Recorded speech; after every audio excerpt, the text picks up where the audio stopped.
Welcome to Gulfstream Park. Christina Bosnack is here with Mike Welsh.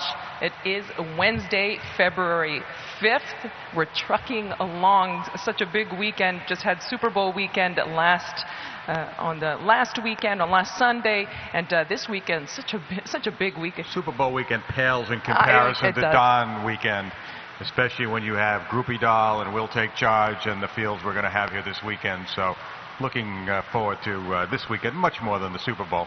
Yeah, the Super Bowl was really a non-event after it was all said and done. However, speaking of the Dawn, we did have Will Take Charge, who Mike just mentioned just a minute ago. He arrived yesterday and seemed to arrive in good order. I think it was after something like a 20-hour van ride, but seems to be in good order. I'm going to go out to see him tomorrow morning. I guess he was on the track early this morning. Originally, they said he was not going to go to the track. He was going to walk today, but from what I understand, he was out early this morning. I did not see him. I did see Honor Code, though, and he is galloping here now. He looks a lot better than he looked the first day or two over the track here. I guess it took him a couple of days to acclimate, but he is here galloping. Looking forward to seeing him. Hopefully get back on the work tab. Maybe this weekend. I haven't checked with Shug. I'm not sure exactly when he's going to start breezing, but hopefully it'll be within the next, within a week anyway. Well, we have on Saturday a couple of stakes on the Suwannee River and the Gulfstream Park Sprint.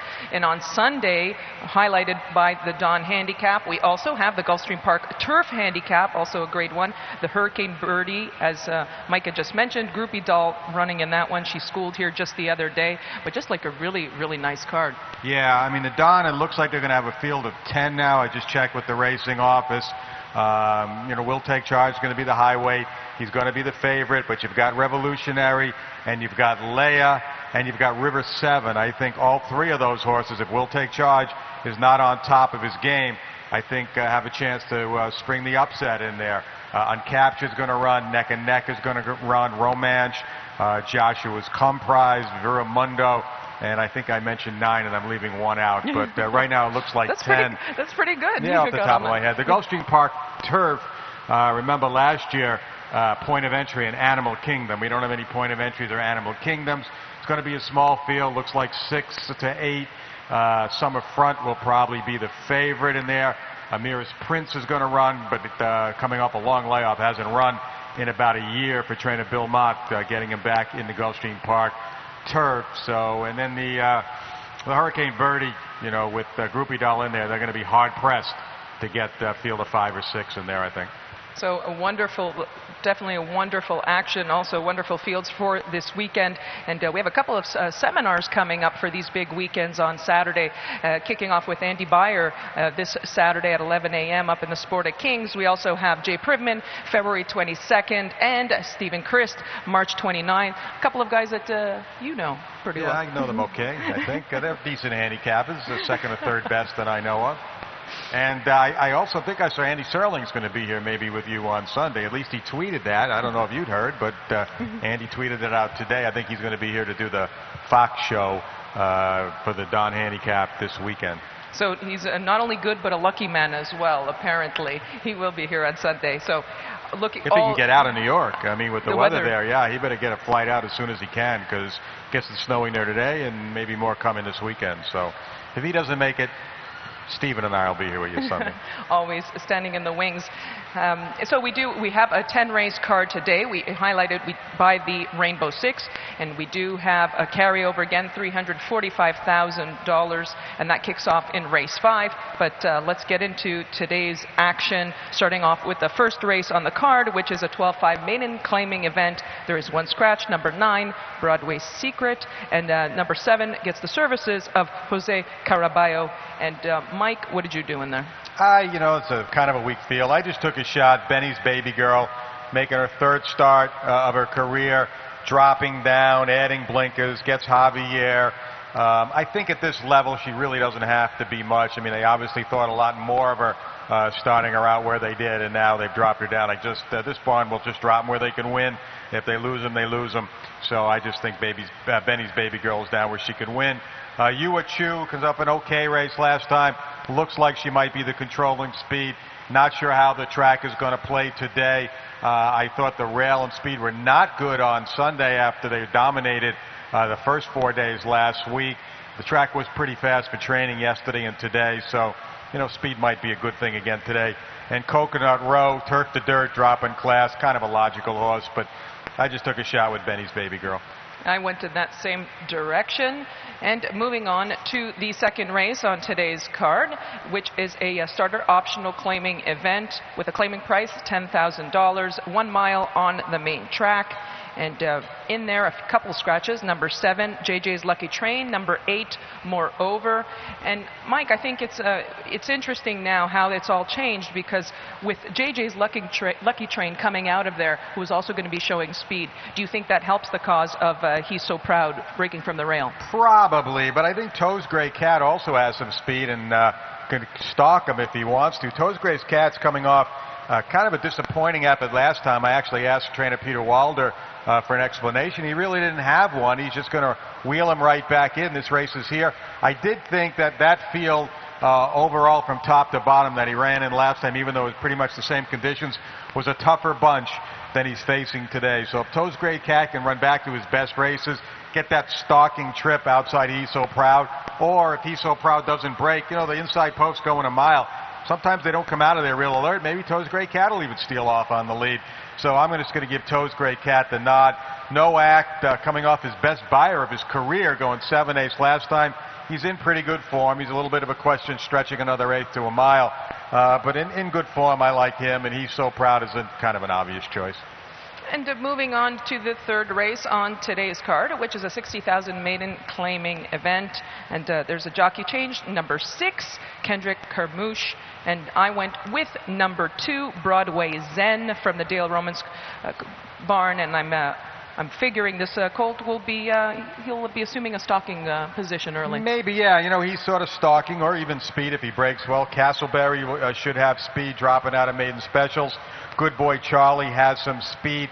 So there might be actually an honest pace in here, and if that's the case, it'll help Aspen Sky, who disappointed first time, was well back, didn't really run that well, but did come 5 wide into the stretch, didn't have the greatest trip that day. So maybe with a race under his belt, back second time for Todd, he'll be able to pick up a speed duel. Solidario's the question mark in here. First time starter, trainer Chris Clement. We know he can have one ready off the bench. I actually saw this horse work last summer at Calder. This horse was with Augustin Becerra at that time. I saw him one morning, I think it was late in June, and it wasn't that bad. Now he winds up in Chris Clement's barn, has a bullet work up there at pace, and probably will come in fit. 62 buyer is the best last race buyer in this field, so it wouldn't take a lot to win this race off the bench. So I think Solidario could be the sleeper in here, but I went with Aspen Sky as my top choice. I used Solidario as well, and not only from necessarily a pedigree perspective, but also you were saying those fast works, and Christophe, he could really have them ready to fire first time out. So yeah, everybody mistakes Christophe as strictly a turf trainer, but don't let that fool you. He's had many a decent horse on the main track. He's got one now too called Tonalist that I wrote about in today's form. Tonalist was a very impressive maiden winner around 2 turns here a few weeks ago. He's gearing up for his next start. I think he's going to be on the Derby trail. Next start is likely to come in an allowance race, but a good allowance race will put him in one of those final Derby preps here, or either here or somewhere between here, New York, Kentucky, later this winter and early spring. So another horse from the Christophe Clement barn to look forward to.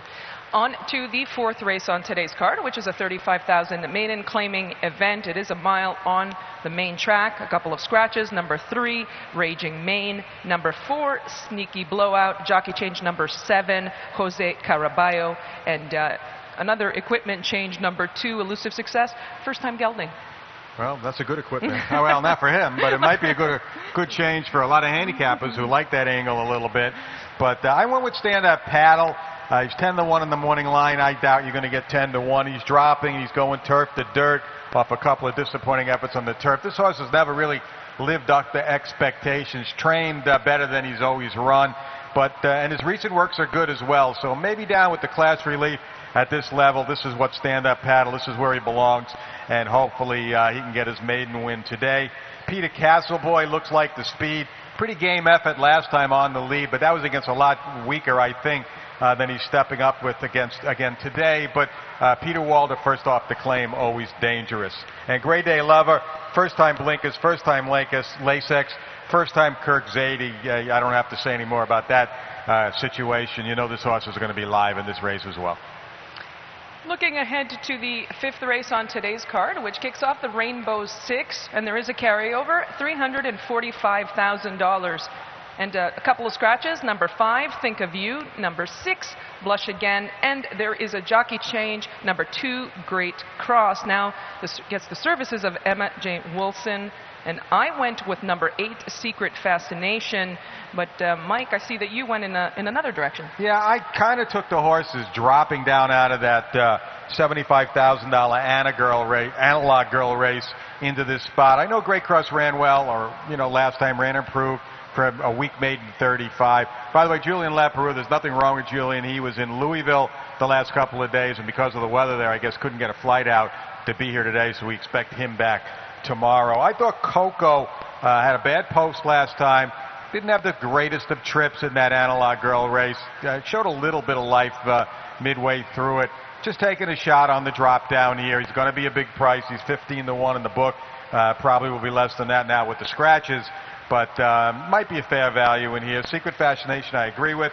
Comes out of that same race, a little overclassed in there, but showed that at 35, this horse two-back was very competitive, and that's kind of my theory here. These horses that are outrun at 75, when they run for 35, it's a whole different ball game. So Coco, Secret Fascination, my top 2 choices. How deep do we go in there, Mike? It is the Rainbow Six. How deep would you go? I think you probably got to spread pretty good in this one, because I just think it's kind of an inconsistent, wide open kind of field, and especially if you could find a single or two later on, this would be a good race to go wide in.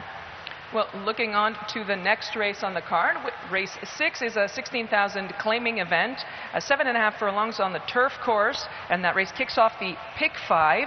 There is a scratch number 1 and number 9, and I actually had both of those horses, Mike, so that changed up things for me. I ended up with number 5, Dream a Lot, from the Bob Hess barn. Yeah, I like Dream a lot before those other 2 came out, so it's going to ruin the value. There'll be no price here.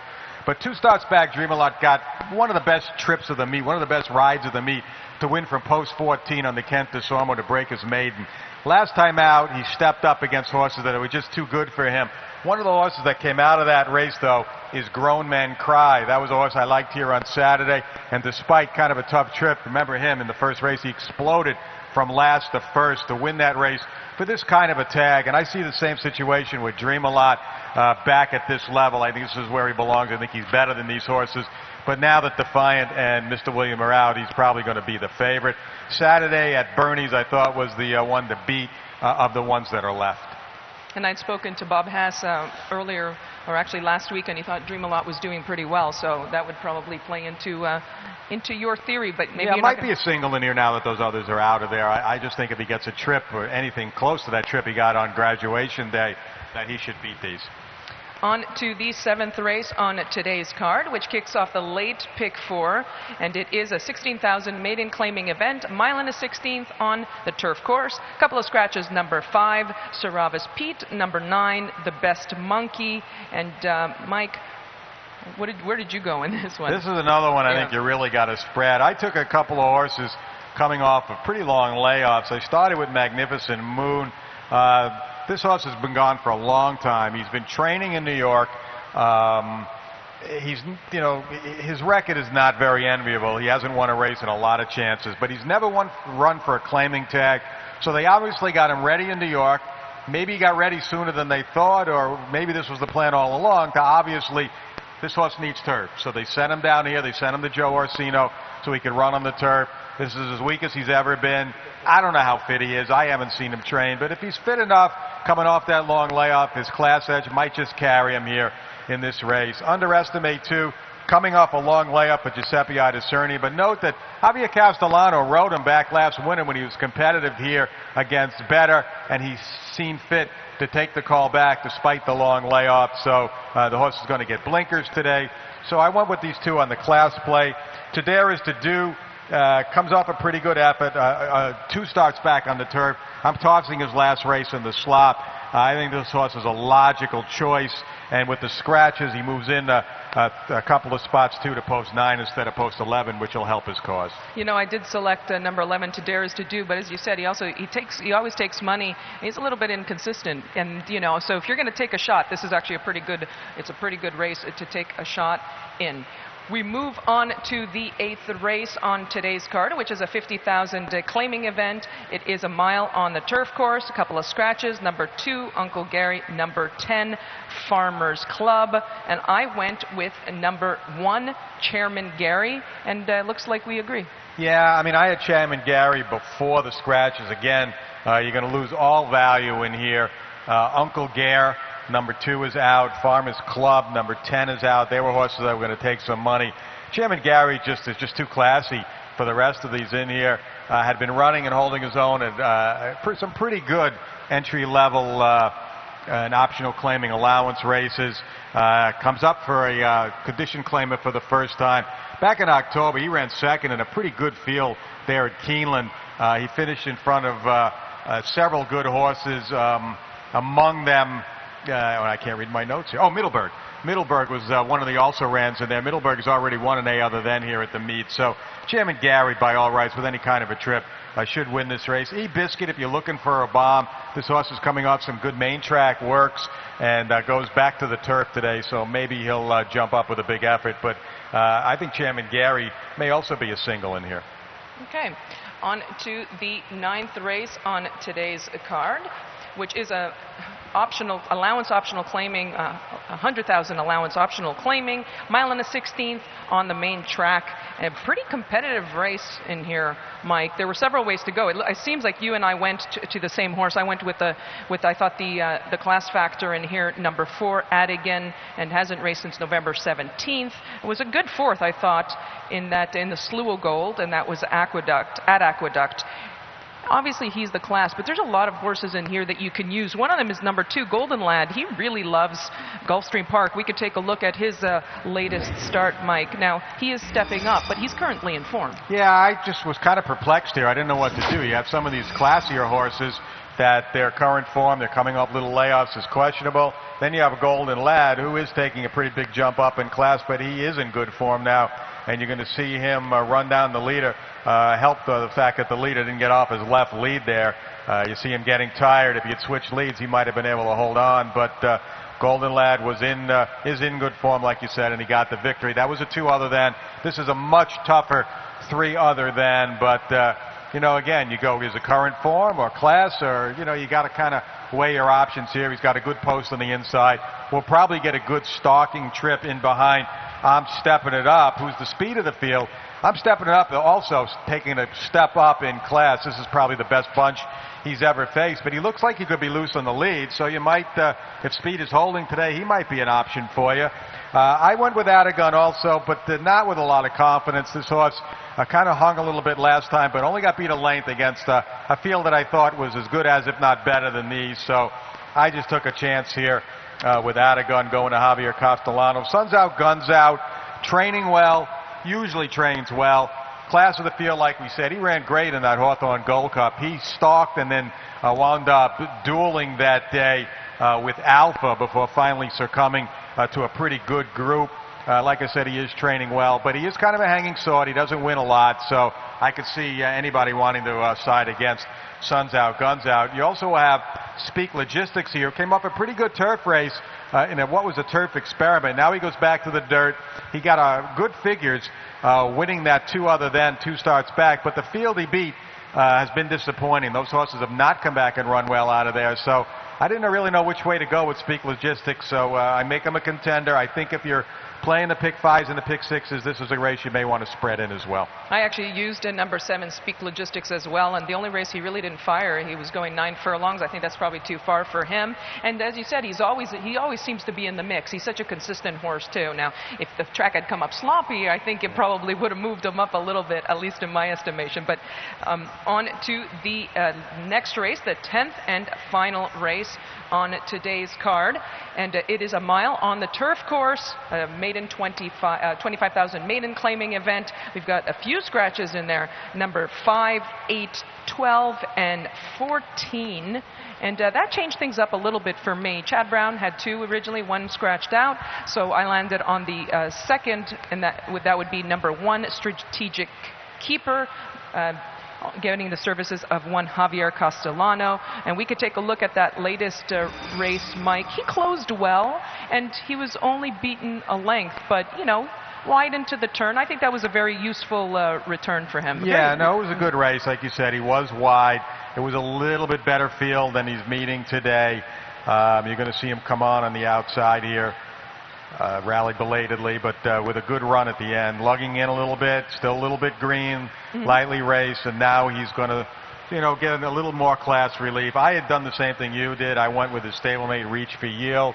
He's out, but Chad could afford to take him out, knowing that he had the horse, you know, another horse in here that looks like he could probably win the race. Maybe he didn't want to butt heads, the 2 of them, and waste the race with 2 horses that could have been sitting on a win. So he's going to go with Strategic Keeper. Headwing, I thought, ran well last time. Only the second start of his career. Made a little middle run and then flattened out. Looks like a horse who's sitting on his best race now with 2 under his belt. So I thought the Headwing is a horse you have to use in here as well. But Strategic Keeper by all rights, with any improvement off that last race. If he could keep a straight line, you didn't like to see that lugging in down the stretch. But with experience, that should go away. So hopefully Strategic Keeper will get the trip and close out the pick 6 for those who may want to try this one as a single in the last race as well. So nice day here so far. No rain, I don't think, in the forecast. Mike, quickly, you mentioned it. You touched on it a little bit earlier about the condition of the racetrack and the turf course in terms of how you felt it was going to be playing. And you had mentioned that you felt it shifted. Yeah, I thought, you know, we had all that rain last week, and the sloppy tracks was definitely favoring speed, and it looked like horses near the rail. Dried out Saturday. I still thought it was good there Saturday. Sunday looked different to me for whatever reason. It looked like the inside was bogged down. Horses on the lead did not run well. Horses that were stalking and making 2 and 3 wide runs around into the stretch seemed to win most of the races, or won all the races, I think, on the main track. I don't know if we had a wire-to-wire winner on Sunday on the main track. Now we have 2 days off. You get the maintenance, you get the tides, you get the wind, you get the heat. So who knows what it's going to be like out there today. But it was very fast this morning. We did have some fast times, some horses that you almost wouldn't expect them from in our workouts today. So I'm looking for fast times this afternoon. I'm going to guess you'd want to be on or near the lead again on the main track, but that's just an educated guess. Always say to watch the early races and see which way it's going. Always a great insight from Mr. Mike Welsh, and that's it for us. And I will be back later on this afternoon with Ron Nicoletti. So folks, stick around. We have a really solid card on tap. Good luck, everybody.